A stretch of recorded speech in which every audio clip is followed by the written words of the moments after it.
skjólstæðingar og leika við vini mína. Til dæmis bara að lesa, þegar ég er búin að lesa þá er kannski að spyrja eftir frænku minni eða eitthvað. Bara að leika. Bara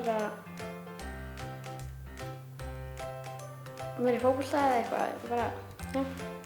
Ég er oftast að leika þá. Fara út á trampólínið mitt eða spila fótbolta í hellinni eða bara á Ystabelnum.